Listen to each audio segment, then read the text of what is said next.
जय भीम गाइस, अस्सलाम वालेकुम, सत श्री अकाल और नमस्ते। चलिए आज एक छोटी सी कहानी सुनते हैं। एक बार की बात है, once upon a time, well not in Mumbai but in some other town, एक सुंदर सी बस्ती थी। वहाँ हरियाली भी थी, डेवलपमेंट भी था और वहाँ के लोग काफी खुश भी थे। पर ये कहानी उन लोगों की नहीं, ये कहानी है राहुल की।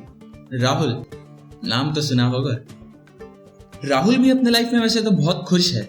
उसके पास बंगला है, गाड़ी है, बैंक बैलेंस है और हाँ, उसके पास माँ भी है। खैर, इन फिल्मी बातों के अलावा राहुल पढ़ा लिखा भी है। उसने कंप्यूटर इंजीनियरिंग में ग्रेजुएशन किया है। वो बहुत अच्छा लड़का है और बहुत इंटेलिजेंट भी। पर इतना होने के बावजूद भी राहुल जब भी कोई जॉब इंटरव्यू देता है वो फेल हो जाता है। काफी सारे इंटरव्यूज में एक के बाद एक वो फेल होता जाता और वजह थी उसकी वीक इंग्लिश। किसी तरह वो जान पहचान की वजह से एक कंपनी में जॉब पर लग तो गया, पर उतना ही काफी नहीं था। उसके आगे की लाइफ और चैलेंजिंग रही। वो जब भी कंपनी के मैनेजर्स, बॉस या सीनियर्स से बात करता तो उसकी बोलती बंद हो जाती, क्योंकि कॉर्पोरेट लाइफ में ऑफिशियल डिस्कशन अक्सर इंग्लिश में ही होता है। मीटिंग या ग्रुप डिस्कशन में उसके पसीने छूट जाते। इतना ही नहीं, कभी अगर उसके मोबाइल पे कोई कॉल आता और आगे वाला पर्सन इंग्लिश में बोलता तो वो ठीक तरह जवाब नहीं दे पाता। ईमेल लिखने में भी हमेशा प्रॉब्लम और डॉक्यूमेंटेशन वर्क में भी बड़ी परेशानी।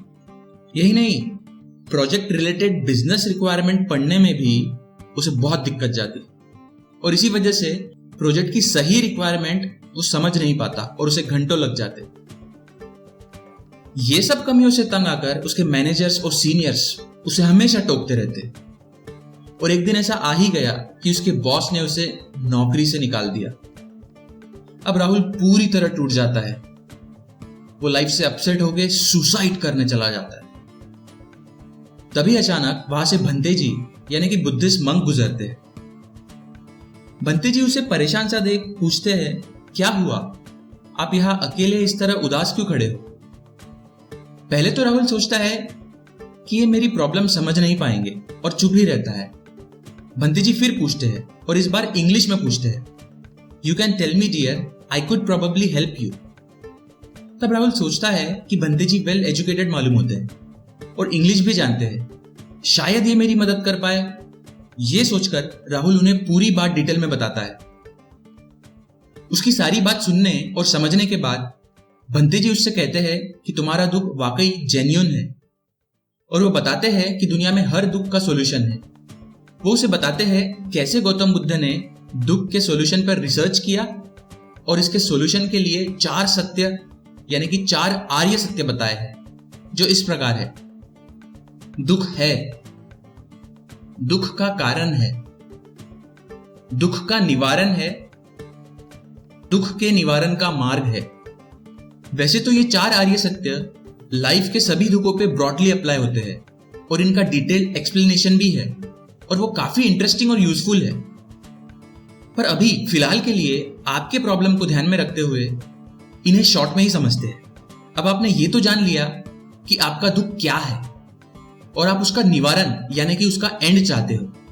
उसके निवारण के लिए आप मार्ग ढूंढ रहे हो यानी कि पाथ ढूंढ रहे हो। लेकिन निवारण के पहले सीक्वेंस वाइज आप देखें तो बुद्धा ने भी पहले कारण पता करने पे एम्फसाइज किया है, तो आपने उसका कारण जानना चाहिए।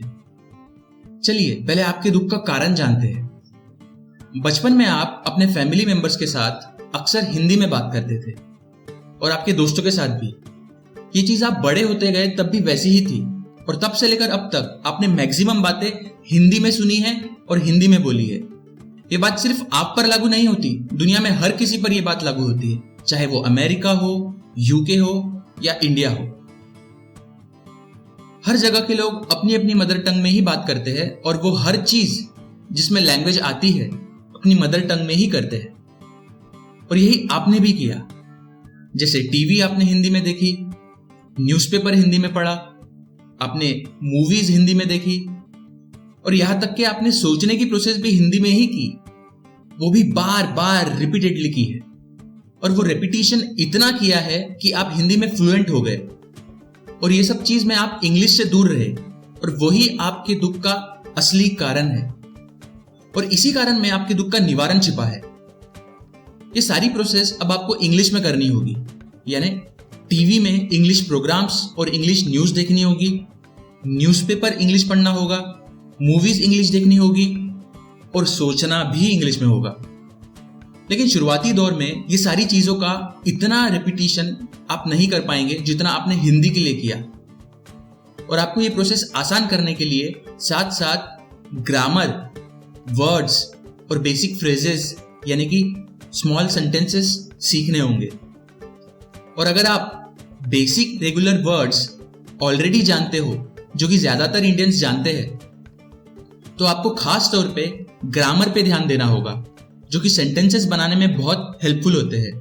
फॉर एग्जाम्पल, अगर आप किसी से मिलते हैं, आप उन्हें कहना चाहते हैं कि आपने उन्हें कल देखा है, और अगर आप देखने के लिए इंग्लिश वर्ड सी ये जानते हैं पर ग्रामर ठीक तरह नहीं जानते, तो आप शायद ये कह दे आई सी यू यस्टरडे, जो कि गलत तो है ही, पर आगे वाले पर्सन को ये अटपटा लगेगा और बात शायद समझ में नहीं आएगी।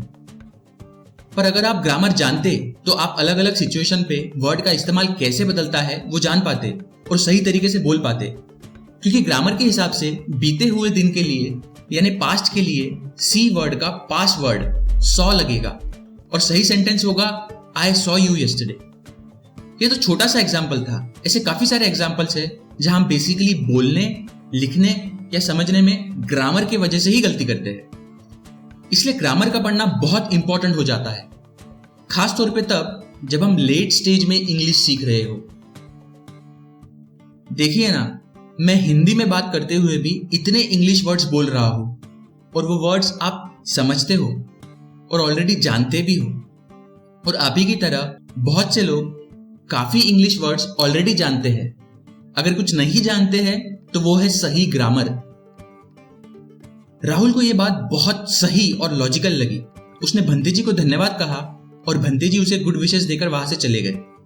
और अगले ही दिन राहुल ने ये सारी प्रोसेस स्टार्ट कर दी। उसने ग्रामर पढ़ना स्टार्ट कर दिया, इंग्लिश न्यूज़पेपर पढ़ना स्टार्ट किया, English programmes, English news, English movies और ज्यादा से ज्यादा इंग्लिश सुनना। और राहुल इसमें लंबे समय तक कंसिस्टेंट रहा और देखते ही देखते धीरे धीरे राहुल की इंग्लिश इंप्रूव होने लगी। और अब जब राहुल काबिल बन रहा था तो सक्सेस तो पीछे आने वाली ही थी, क्योंकि वो एक फेमस मूवी का बड़ा सही सा डायलॉग है ना, कामयाब होने के लिए नहीं, काबिल होने के लिए पढ़ो।